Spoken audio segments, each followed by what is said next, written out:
Every multiplayer game has a meta of sorts. Whether it's the perfect loadout in Call of Duty or the ideal setup in F122, players have always sought out the best ways to play the game. However, in racing games, that creates a bit of a problem. No one wants to see a grid made up of identical cars, but at the same time, no one wants to watch their rivals soar off into the distance because they didn't choose the fastest car.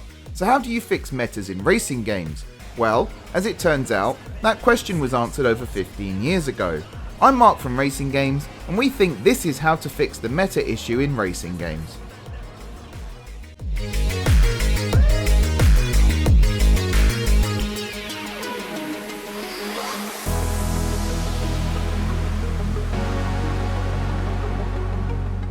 Now, the F1 series does have a solution to metas to an extent, with the option to enable equal performance mode. However, for those of us into realism when racing, we can't quite get our heads around a Williams matching a Mercedes for pace. Plus, F1 is a predominantly spec racing series, so how do you avoid metas in games with multiple vehicle classes? Let me introduce you to MotorStorm. Released in 2006, MotorStorm sees players taking on the fictional MotorStorm Festival in Monument Valley. Multiple off-road vehicle classes feature in the game, from dirt bikes to big rigs, each with their own strengths and weaknesses. So how did developers Evolution Studios handle the problem of metas? Through the track design. Every track in the game has multiple configurations depending on the class of vehicle you're racing. Bikes can take to the air over ramps, keeping them high away from trucks that can knock them over, whereas the rigs stick to the ground, utilising their top speed and durability to knock opponents out of the way. The result is chaotic fun, with vehicles flying everywhere during the race, chopping and changing positions constantly. The track design creates a level playing field, meaning players can select any vehicle class and still be competitive in the race. It's a really neat solution to the meta problem, so how can we apply it to other racing games?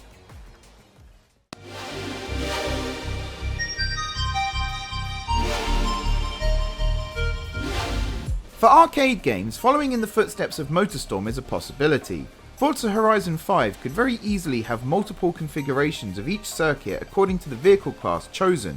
This, combined with the existing system of assigning the driver tars to an assortment of vehicles within that class, would definitely level the playing field. As for a game like Need for Speed Unbound, where characters in the story have their own character cars and tracks already have shortcuts and multiple levels, things are a little more complicated.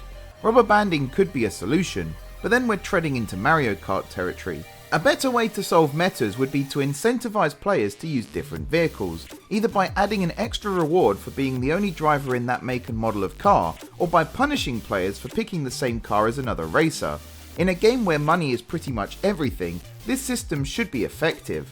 Or to keep things really simple, just limit players to one of each make and model of car per race. Once someone picks it, everyone else has to pick something different.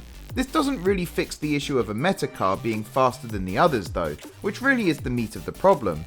Perhaps the fastest car in a race is prohibited from taking shortcuts, or maybe has its NOS capped compared to the rest of the grid. Both of these solutions not only serve to handicap the fastest cars, they would also actually encourage players to pick from the rest of the field, possibly creating a fairer race.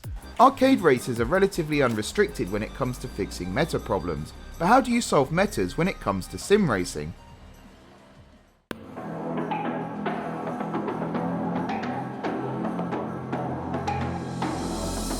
Gran Turismo 7 isn't really a sim racing title, however it may contain the answer to meta cars in sim racing. In Gran Turismo 7, players have the option to take license tests in order to improve their driving skills. 10 tests must be completed per license, with 5 licenses in total up for grabs. Now this might all sound irrelevant, but considering we all have to pass a driving test before we're allowed out on the road, why not apply something similar when it comes to sim racing? Want to enter a race in a Lamborghini Aventador? Better get your license for it first.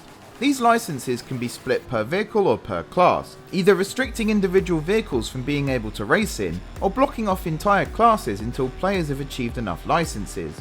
Making players earn the right to drive the fastest cars is an ideal way to stop amateur racers from just selecting the fastest cars and wiping the track with the rest of the grid.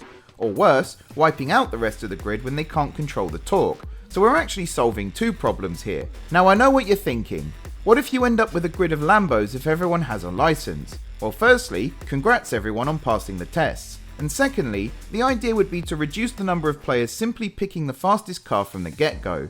Eventually, there will be lobbies populated with players all with the same licenses. but for games like Assetto Corsa, where most lobbies have restricted car lists anyway, that might not be such a bad thing. Combine the license system with a points ranking system similar to iRacing's iRating, and you end up with lobbies populated with racers of equal abilities, resulting in a much fairer race and ultimately more fun for everyone. None of these solutions are necessarily perfect, but they do go some way to removing the issue of players just choosing a meta car to win races, or grids made up of 20 of the exact same car. If you have any suggestions of your own for how to fix the problem of metas, why not leave them in the comments below, and be sure to join in on the conversation while you're there. For now though, thanks for watching. I've been Mark from RacingGames, please like and subscribe for all things racing games, and now I'm off to work out just how long it'll take me to pass all these license tests. I reckon if I start now, I might be done by 2048.